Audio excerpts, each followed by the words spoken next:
Yeah. As I got another rhyme, another rhythm for y'all to listen. I'm never quitting on my mission. I'ma roll with what I'm giving. Got some ambition, this new edition, filling positions. Looking at the void in myself and feeling what's missing. Better watch the way you going, better go in the right direction. In the moment you stressing, but you gon' be counting blessings. And I know that for certain. Keep on working, open curtains, haters swerving, cause they ain't ready for your final version. Whoa. I'm never gonna give up. Fall down, I just gotta get up, yeah. You're listening to the Tom Ficklin Show on WNHHLP 103.5 FM, your home for community radio.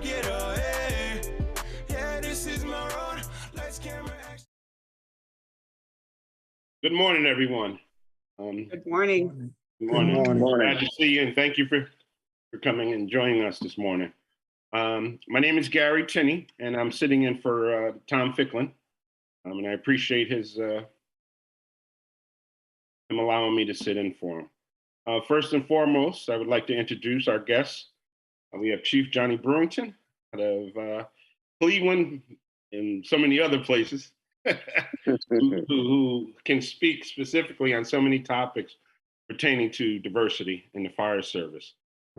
We also have Anwar Hafiz, who's a fitness trainer, who's a phenomenal fitness trainer, I should say. And I appreciate her coming on and assisting us with training especially our female firefighters throughout the country. Thank you, Anwar. Also, we have Regina Wilson out of the FDNY, who's a strong advocate for females in the fire service and in so many other things. Of course, we thank her for everything that she does. We also have Michael Carter. Michael Carter is out of DC. He was here in New Haven for years. And he was very instrumental in helping us diversify our department, especially with the public safety programs and many other things. So again, thank you, Mike, for taking the time to come on and help us today. Again, if you can just introduce yourself and say a little bit about yourself, I appreciate it. You want to go first, sir? So, Regina, ladies Sure. first. Hello, everyone. My name is Regina Wilson. I am a firefighter in New York City. I am also the past president of the Vulcan Society, which is an African-American affinity group within the FDNY, comprised of uniform and civilian employees of the FDNY. I am also the past president of the United Women Firefighters Association, which is an organization that is comprised of active and retired firefighters in the FDNY, whose mission is to retain women that are already on the job and to seek out more women to come on the job. And I have 23 years in the fire service, and I work out of Brooklyn, New York. Hello, my name is Anwar Hafiz. I am a master trainer and Group X instructor. I've been a master trainer for about 20 years now. And I'm also the program training director of the United Women Firefighters. I've been there since 2015 and helped over, I can say, 50 women get on the job. Thank you, Anwar. And Chief Brewington. My name is Johnny Brewington. My claim to fame is I've been wearing Navy blue since 1970. I've been in the fire service since 1981. I'm a past president of the Association of Black Professional Firefighters, and I've been a member since the day I graduated cadet school with the city of Cleveland back in 1981. And I've been involved in every recruitment program that Cleveland ran from the 1981, which I was an applicant, until 2012 when I retired from Cleveland. And now I currently help a few of the smaller communities with the selection process, and I'm still currently working. Well, thank you, Chief. We sure appreciate the work you've done and the work you continue to do, and we're blessed for having you. Next, last but not least, Mr. Carter. Thank you. Mike Carter, I'm a director of operations in Washington, D.C. Spent 4.5 good years in City of New Haven, working with police, fire, 911, the library, emergency management. And I've been to training, Federal Homeland Security, National Fire Academy, emergency management, worked 9/11 in DC. And also currently right now, I'm at a conference in Washington, outside Baltimore, where we train in minorities and now women to be high school, college, and professional football officials. We started with my boss, Johnny Greer. He wasn't the first Black in the NFL, but he was the first Black to wear the white hat. And they said we were not smart enough to be quarterbacks. We're not smart enough to be referees. Johnny was the first. And now we have 6 out of the 17 in the NFL who are African-American. And also we have 2 women officials in the NFL. So we're down here just promoting the dream and the legacy and trying to improve diversity across the country and even in other areas of the world. Thank you. Thank you, Mr. Carter. So I'm going to start out with Ms. Wilson. My first question is, what programs or incentives would you recommend to increase diversity in your fire department? Well, a lot of the programs are actually happening across the country, but I think sometimes you have to look at the effectiveness of them, of the programs. So for instance, in New York, we have a high school, which is called the Captain Vernon Richards High School for the FDNY for fire and fire safety. Although the fire department of New York has comprised this school to be able to produce more EMTs and firefighters, the method of how they're able to bring diverse people into the school itself doesn't work.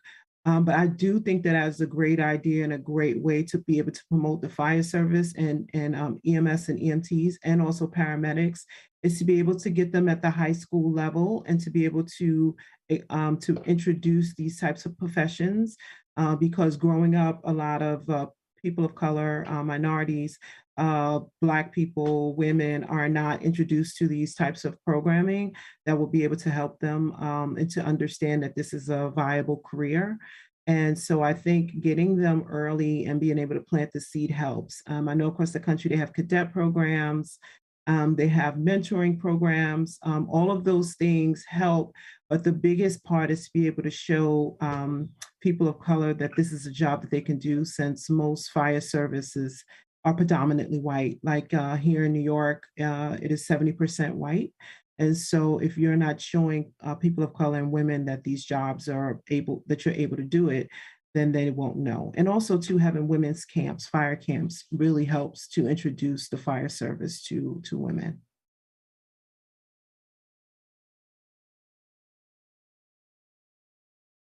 I have a question for you, Regina. What, as far as if you look at some of the stats across the country and you find a fire department that doesn't employ any female firefighters, what would you recommend to them? What would you say to that mayor or that chief of that department? I think with any department that is not diversified, I think first that department needs to, it's almost like someone who may be on drugs. Like you have to admit that there's a problem first before you can figure out how to fix it. And a lot of these fire service are rejecting the fact that they have a problem. So once they realize that they have a problem and are serious enough to want to take on these issues, then I believe that they'll be able to do what needs to happen and to be done. So what I really think needs to happen is I'm a big advocate of see what you want to be. And you have to be able to have women that are from the fire service. So if that particular area does not have women, they need to look at some of the neighboring counties or the neighboring cities to bring some of those women in and to be able to go out and recruit. One of the biggest things that they could do is, you have to do a map of the city, and you have to bring in, I would think, these population, the civilian population, because they're the ones that are going to be able to tell you the high traffic areas within the city, the people that know their neighborhoods, so that you know exactly where to go to be able to give your message. And I think going to some of the sports teams, the local sports teams, going to the fraternities, the sororities, going to the churches, going to fitness centers, going to military bases, all of those things that you can be able to get a different pool of people, I think would be able to work. But you have to be out in the street. You have to recruit. You have to do it at the ground level. You can't just put up posters and flyers saying that we're hiring. That doesn't work. You have to go knock on doors. You have to go within the neighborhood. First, the department really needs to work on being a friend to the neighborhood and not a foe. And then you need to go and really get yourself entrenched into the neighborhood so that you could be able to explain more about the career and show them and tell them that they could really do it. Thank you. Chief Brewington, can you just kind of piggyback on my first question about what programs or incentives or what have you put in place that have worked in your departments that you've led? Well, first of all, I always say you have to create a pipeline. Right? And that pipeline exists in other career pathways. So in public safety, although fire is where I live, I always speak public safety because there are no department that's going to hire all of the qualified candidates, and especially candidates of color or African Americans. So I always speak in a broader term and cast a wide net. But the high school programs and at the high school level for certification are outstanding, and they exist in all pockets of the United States and outside of the United States. But even before that, you have to start, as mentioned, you got to start building that relationship early. And if you just wait to high school, you're behind the curve. So you start the relationship building earlier. And from preschool all the way through. Preschool, although it may not be grasped by the students, but you're getting the parents, guardian on board. And all of these pathways, you need a support system. Because when you go to have a conversation with individuals, a person like me, at 18, had excellent grades, was offered a scholarship, but I was raised by a single parent who was on public assistance. So I was looking to help my family. I turned down a scholarship, and the only place that would hire me without any experience other than what I did, dishwashing and stuff like that, busting tables, was the military. So building that understanding early with your support network will help you select a career path. So those are some of the things that have been successful, and getting those programs up. But again, you need that personal touch. Those athletes are individuals who have strong athletic ability are not looking at public safety as their first choice. I didn't look at it as my first choice. I'll try to make this real tight. Next time you meet a firefighter, especially an African-American firefighter, ask them what turned the light on for them. I turned down being a fire department personnel in the military because I didn't know anybody. I regret that now, but I didn't have that support network initially or that personal contact. That came later on in life. So to me, getting that personal contact and then building those other blocks is something that's crucial.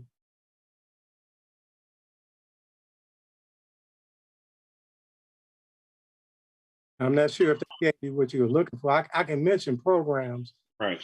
No, that was exactly what I was looking for. And what I would like to do, I want to ask Mike Carter, and then I'm gonna go to Anwar. Mike, you were very successful in New Haven in making changes. You were very instrumental in the public safety program and testing. And what would you recommend to the department that says they can't find qualified applicants or they're not able to tap in a diverse hiring pool? What would you recommend? Well, first of all, you got to tell them that's a falsehood. Demagoguery.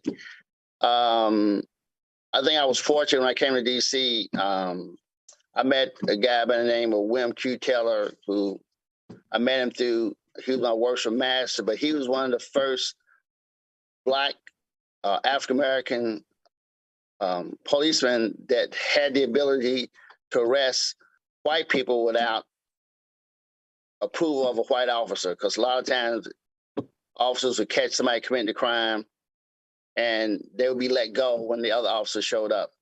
So he and those folks fought to make sure that this was a fair system. Then he helped establish the police cadet academy at University of Columbia. You go to there, you come in as a police cadet. We have a similar program for fire. We have a fire cadet program, and a great majority of those come regular into the fire department. And then yesterday, the mayor committed a couple $2 million to expand the police academy east of the river, Ward 8. So those lessons that I saw here of how it can be done. And then in New Haven, you all had a great foundation with Hill House High School, the EMT, the CPR, the college credits. We had the University of New Haven, which had a successful public safety, fire, police training program. We brought in students to be in the different departments. We had the Firebirds, we had firefighters who people met at the churches in the community. And we just had to eliminate the artificial barriers that kept us out. Training, exposure to the testing, oral, written, the CPAC, which is really it's a misnomer because they say you got to go through this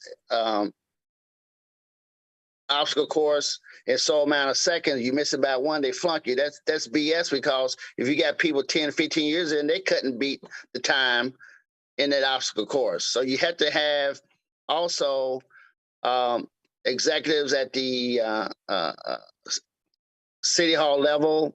You have to have a police and fire commission and a board that wants to do the right thing and eliminate the BS, because they will create artificial barriers. And if there's no one there, if you have the program, there's no one there to fight and stand up for you, they'll go back to their old practices of, treating us like we're sharecroppers. Just to piggyback on something you mentioned too. I just want to bring up residency real quick. And I know about 6 or 7 years ago, I think it was, Mike, you did a study pertaining to folks being hired from outside the city and the financial impact it had on the city. Yeah, thanks. I met Regina at that time, and we had that book opening, signing a Firefight, and I read that book. I had my intern read that book, and we basically was spending 70% of our payroll in fire on folks that lived outside the city. And so really, if cities have to pay for schools, emergency services, which are overburdened, paving roads, taking care of the elderly, we have folks that benefit from getting paychecks from the city, but they are not there to enhance the schools, enhance the tax base, buy the houses. So 70% of our tax dollars is going outside New Haven, which really didn't make sense to me, particularly knowing we had qualified candidates in the city. So mayors, why would you take over a city and then send your money outside the city? It seems like to me, with what we had in New Haven with the high school, the college, the community college, and all the mentoring we had, why go and hire somebody that's not going to invest in the city? Because you bring the dollars back. You live next door to each other. You buy homes. You go to Starbucks or you go to the local restaurants. It really makes your city a lot richer.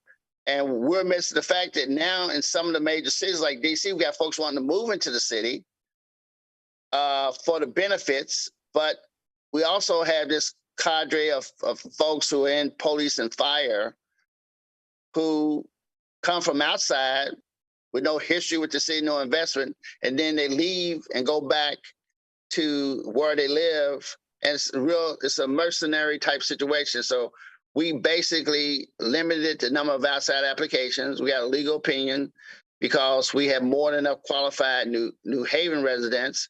And if you get a 97 on the test and you got 5,000 people take the test, if you got a 92, you might not get selected, but really there's not any difference between the 97 and the 92, because if Gary and I both agree this is a qualified candidate, he might give it a person a 5 and I might give it a person a 4, but it just gets disqualified because we're over outnumbered on these applications. So it just makes sense from a community perspective and economic and social to utilize as many people inside the city as possible. Of course, you want to have diversity with bringing folks from outside because there's advantages to that as well. But to say that none of your folks in the city, that your education system doesn't train people to be qualified job applicants for public safety jobs is really false.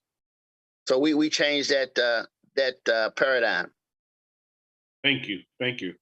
So, Anwar, what would you say to individuals that when you mention females in the fire service and you ask the question, why aren't they in your department?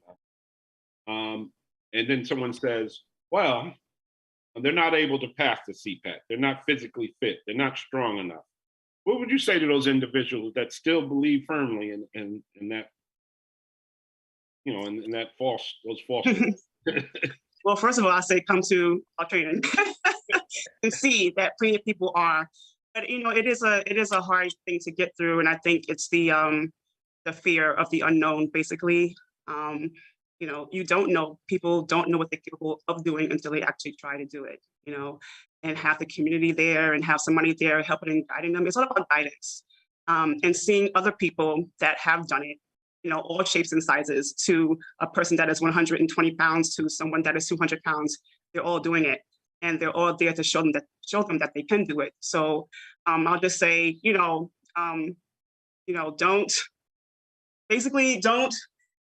short yourself. Just come and try to do it and see how it is. Come to training. You have training here. Come to training and see. It's all about you seeing first, and then you go from there. You know, it's. People like the first time come in and they're like, oh my God, I don't know if I can do this. And I'm like, yes, you can. So, Anwar, can you speak a little bit about your success rate and what you've been able, not just physically, what you've been able to do to some of the young women in the fire service, but psychologically and mentally, just giving. Yeah. It's basically creating a safe space for them. So it's not only me just like drilling them and yelling at them and be like, oh, you do the work. No, it's like you can come to the space and actually break down if you have to. So if anything that you're going through, like I try to be like that youthful person to them, even though I'm like sometimes 15 years, say senior or whatever, but just showing them that, you do have a safe space to come to if you got something to talk it out first before you start training. If you're going through something, come talk to me, come talk to another firefighter. If you're going through something at home with the family, with the kids, you have firefighters that have kids, that went through the job with kids, went through the academy with kids. So you have somebody there that's been through what you've been through, basically. So it's about, and if you're going to the academy strong physically, the mental will be a little bit easier. You know what I mean? And I think that sometimes people will go into the academy not strong, so they're already scared. They're already like, oh my God, I can't do this, So my job basically is just to, just be their fitness mom, as they call me, their fitness mom. And they can come to me and talk to me about anything. You know what I mean? Like my phone is open all day, all night. So it's not just only when I'm on a job, it's at home too. The one thing I wanted to mention too is that Anwar was here in Bridgeport, I believe, last Sunday. Yeah. And they have a recruitment process going on in Bridgeport. And from what I understand, you were very impressive, and you really helped a lot of folks, and we want to thank you for that. Fortunately, Anwar has offered her services for training and prepping our women and being ready for the fire service and the academies and the CPAT. But again, thank you. I've gotten several calls on your behalf. You know how fortunate folks were to work with you. Yeah, they were a good group. Karen, do you mind if I speak to that? No, go. All right. So when you're, to me, in my experience, when I've been helping to train women get on the job, it's like peeling back a lot of layers of the onion, right?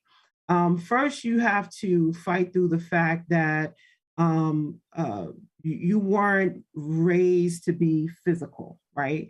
You have all of your brothers or the men in the house doing most of the physical work, or you'll have, and it's ingrained in men as well to, if it's something really physical or something heavy, you don't let the woman carry the heavy bags or the heavy whatever, So it starts with that growing up mechanism of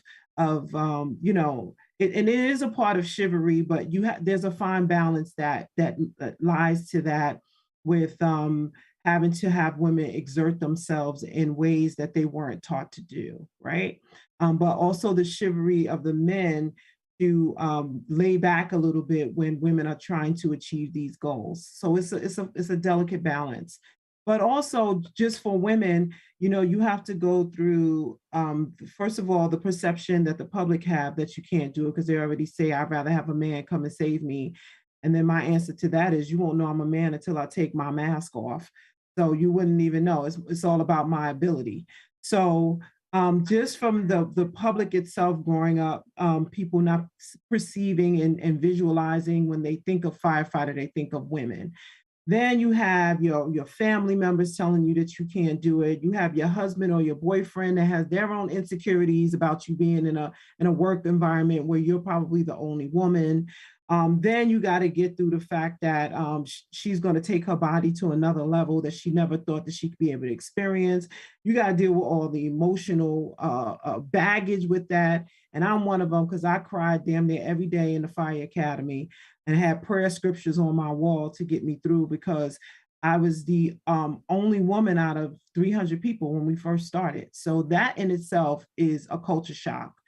And then when you're in the training, you're now, it's comfortable because you're competing against other women, but then you see other women come to different levels and you tend to measure yourself.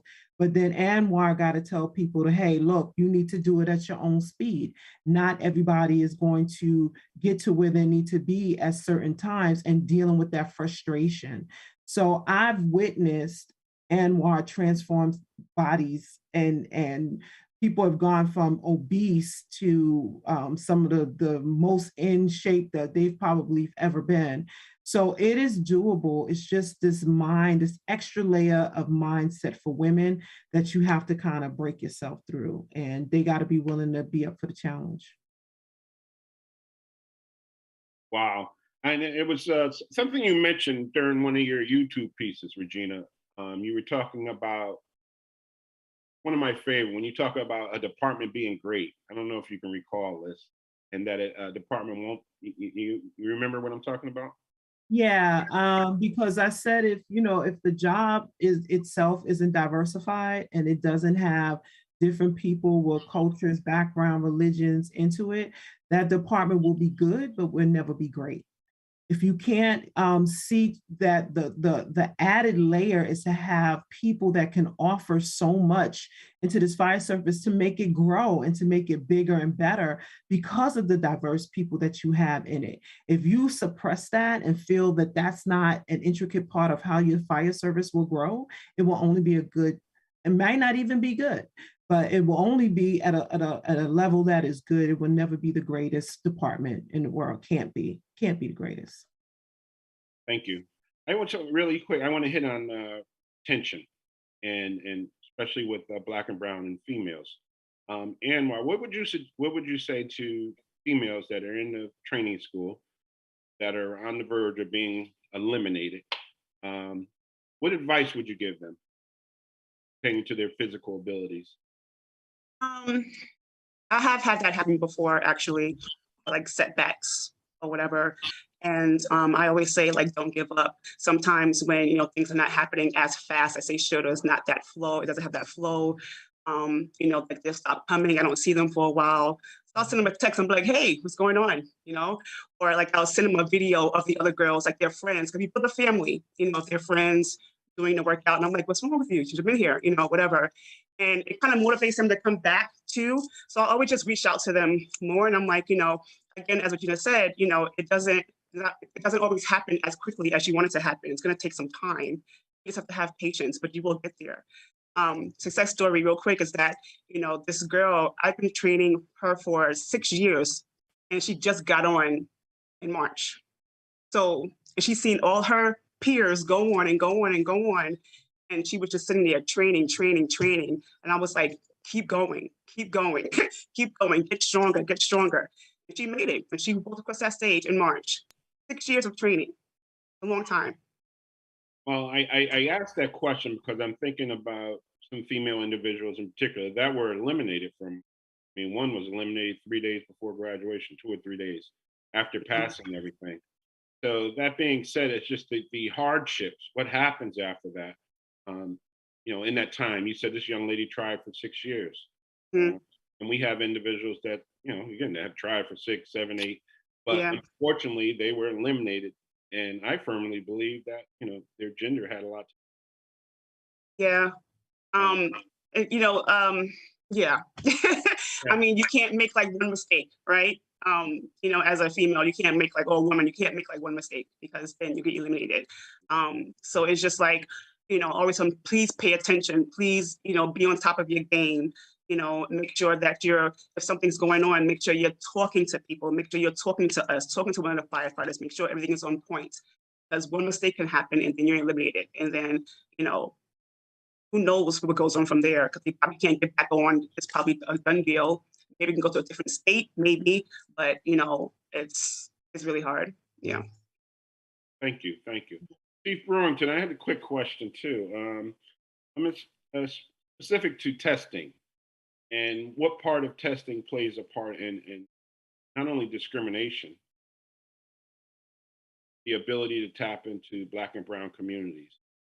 What testing process would you recommend? What's the work?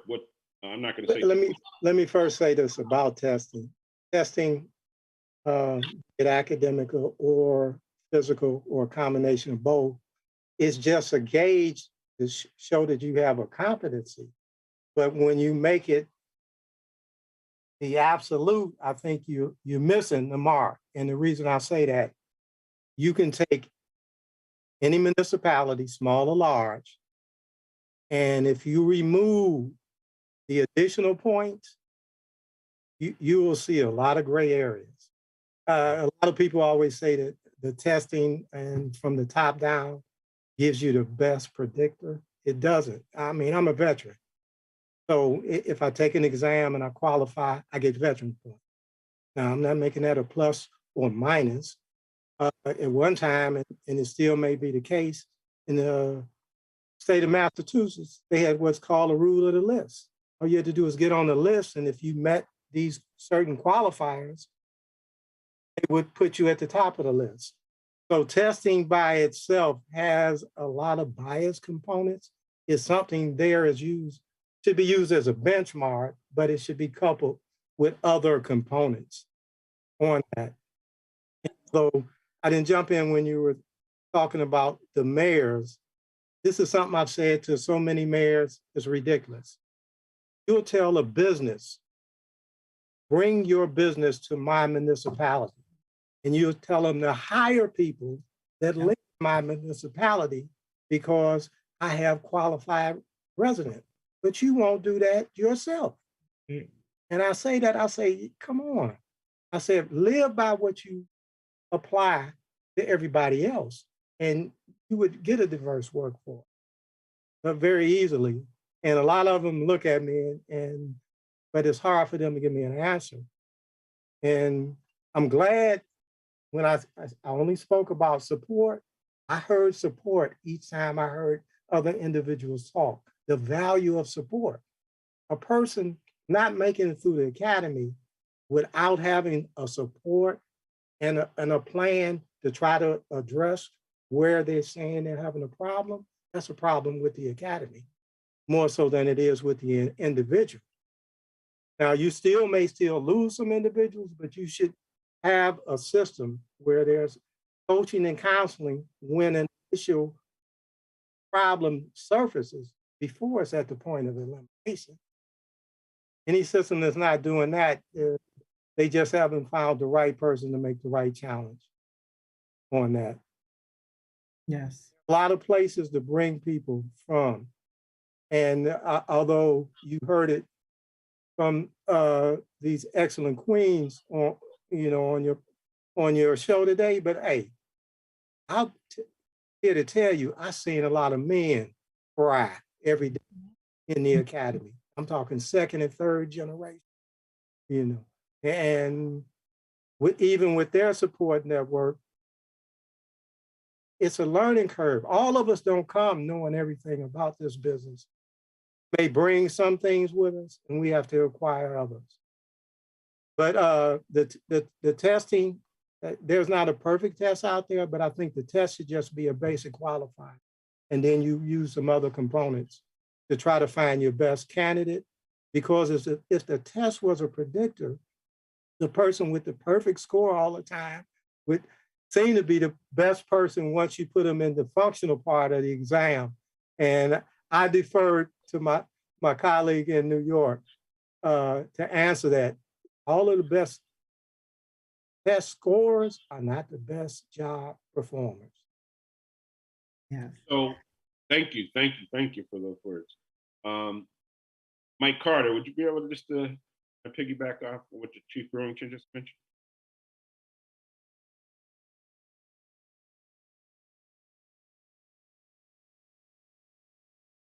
Mike? He's on mute. You don't realize it. On mute. Yeah, my phone went out. I agree with the chief. Testing is a gauge. It's not. It's a gauge. It's a basis, one of many other components. It shouldn't be the predictor or the determinator of whether or not you're going to be a good firefighter or police officer. I remember coming over to when I was in Indiana, coming over to the Pentagon right after a couple years after Desert Storm, and listening to Colin Powell and General Schwarzkopf talk about the lessons they learned from Vietnam and how that translated to what they did to be successful in Desert Storm. And I think Colin Powell said, look, we have been training soldiers for 200 plus years. We've sort of got this down. We could take anybody from any socioeconomic background, any community, big, large, small, and we could shape them into successful soldiers. But you have to have a supportive network, because you're going to have, cracks and breaks. But you've invested so much time in these people. You got to keep them focused, and you got to also not so much focus on the individual, but also you got to build a team. And as individuals in the team, they support each other and have success, just like, a fire station. But you have to have a supportive network. But I think some, even African-American chiefs, have bought into this testing thing, and, if you have a sample test or a study test, that is not a predictor that you're going to be able to go into a fire in a crack house in a bad neighborhood, quote unquote, that's not developed like other neighborhoods, and be able to function and do your job. We did that in officiating, and the guys had the top test scores. They did well on the test, but on the football field, in the heat of battle, they couldn't do it. And that's the way they used to do to keep us out from getting on the field. And now we see that you don't use testing as the major determinant. It's one of many factors, and we need folks at all levels pushing women and Blacks and Hispanics because they find ways to keep us out. But there's more ways to keep us in if only we look and make that happen. Thank you. My next question is going to be to everyone. Got about 10 more minutes left. But here in Connecticut, we have, I think, 3 departments right now that are recruiting: Camden, Britain, and Bridgeport, Connecticut.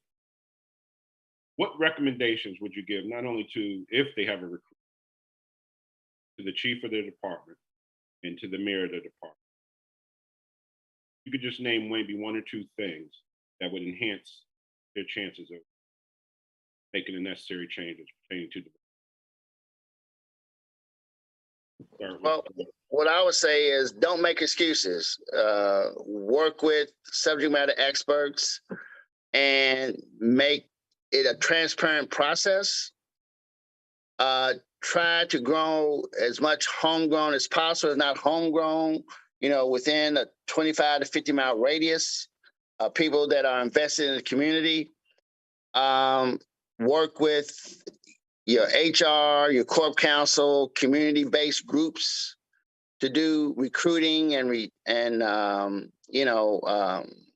hiring, and also look at, it's more advantageous to work with your stakeholders as opposed to being put in a lawsuit and being embarrassed and having to pay a whole bunch of money, which if they don't want to listen to you or work with you, then I think the next option is to sue. But talking, if talking doesn't get you what you want to get, or sitting down, meeting, then I think the lawsuit is the next best effort. But you got to be relentless, and you got to go and negotiate and work with the stakeholders to make the fire department more inclusive, and also look at your data. Look at, how many people graduate from high school, colleges, what fields, and then cater your recruitment efforts to all aspects of the community. Thank you. Regina, I'm going to ask you pretty much the same question, but what would you say to the department that doesn't have any female?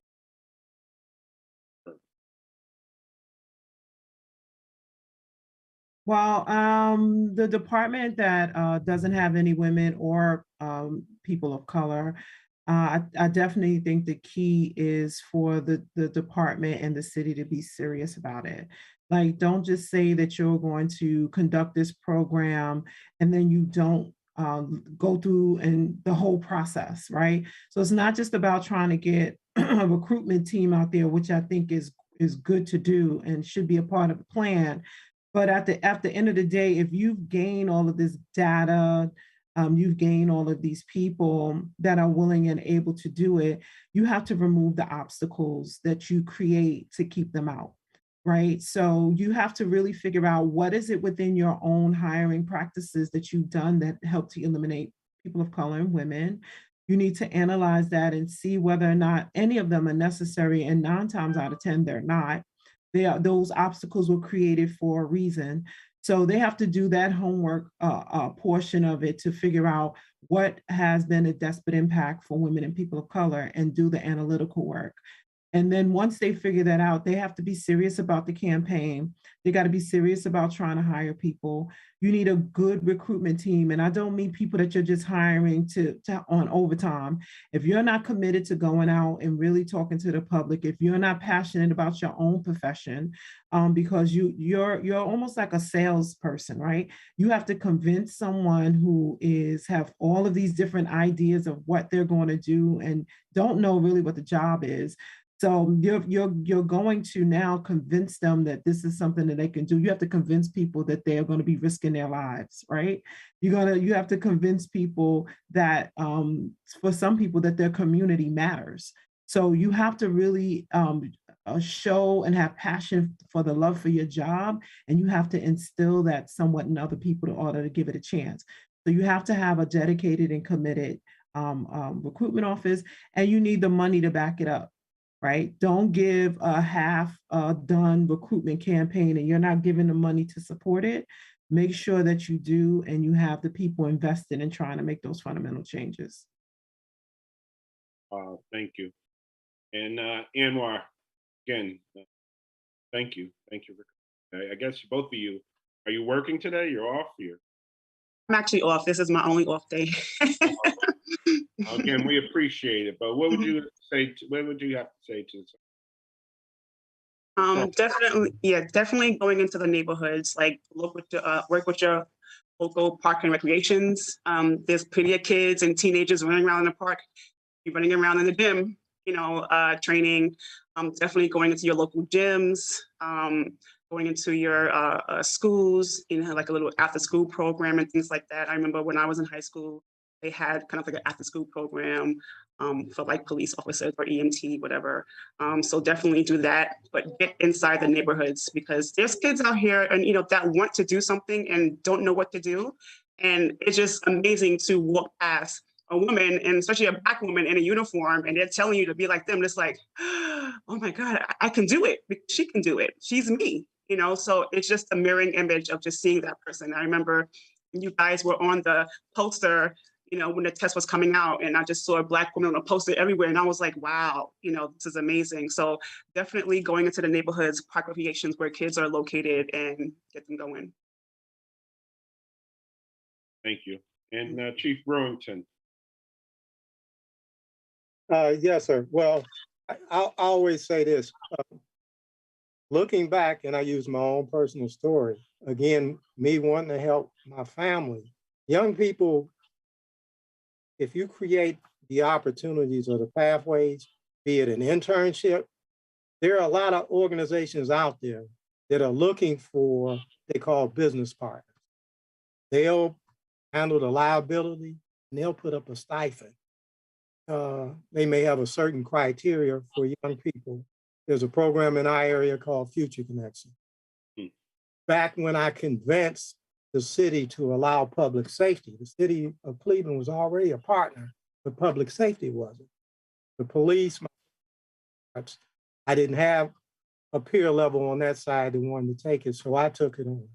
At that time, they were offering them $800 for eight weeks in the summer. Now it's up to like $1,600. They would do 4 weeks with what they call a cultural institution and 4 weeks with a business partner, and just to get some indoctrination. So creating a way that a young person could get a little financial incentive and also expose them, because this is about exposure and support and nothing else. And for those organizations that say they can't find them, I always ask, well, how does the military find people come from your city? And I always try to recruit through the military initially. That's not my only answer, but that's just a short term because the person already understands rank structure, uniform. The closest you're going to get to gender pay equity is going to come that way. And that's one of the things I push on public safety. The closest to gender equity is going to be there. Now, there's still a vacuum inside of public safety, but the other occupations, I don't care what they are, the gender equity is so vast. So again, creating that support, giving a little stipend, starting it early. And there's a lot of places you can look. And all of them, some of them were named, and there are many more.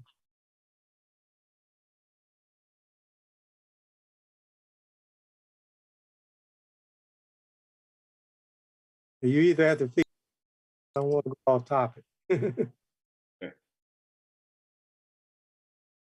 Hello? Yep. Sorry about that. Just in closing, I'm waiting for Harry's camera. I mean, I believe this is very informative. And I think folks that are doing recruitment and serious about diversity, I think you got hit on everything that you'd love to do again. That being said, love to be able to reach out to you again and and ask for your assistance pertaining to recruitment, especially with these three. We got 3 cities right now. Hey, Gary, in addition to recruitment, we have to make certain that there are representations in the FAR Training Academy so that folks are not eliminated during the process. I remember working with Chief Wright and Kenny Oliver. When I came to New Haven, 1/3 of the fire department was not registered with the state for EMTs. I could have fired it, a third of the department, but what we did was work to get everybody qualified, certified, but also in the academy, there are ways that they can put artificial barriers and not go through a real review process and just put people out the door who are days or weeks or maybe hours away from graduating. So we had to eliminate bias and empower our applicants. And it's mind-boggling to know that a mayor would not fight for somebody inside the city that was educated in their school system, but they would give a free pass to somebody from outside the city to come get a paycheck at taxpayers' expense. And it's key to getting individuals to become certified as instructors. Yeah, you want to be able, because we're visual, and you see someone, although that person, there may be an age gap, but they see the possibility. And if there's a connection that you came from the school system, the neighborhood, whatever, that speaks volumes. And all of that's doable, but that's part of a plan that you got to constantly work, and you have to have, again, enough people in that system, because as they retire out, their replacements are already there. And that's true, because it takes away the liability also for anyone trying to sue, because if you haven't been trained by someone that's like a fitness trainer or as a peer fitness trainer, and you're trying to test them on ability, and they themselves are not even trained on how to do the events themselves, then you leave yourself open to liability. You don't have a professional there to be able to teach them what they need to know in order for them to pass. So they can say, I failed because this person isn't even a professional. They're not even validated. So you might want to consider that as well, as getting these people certified.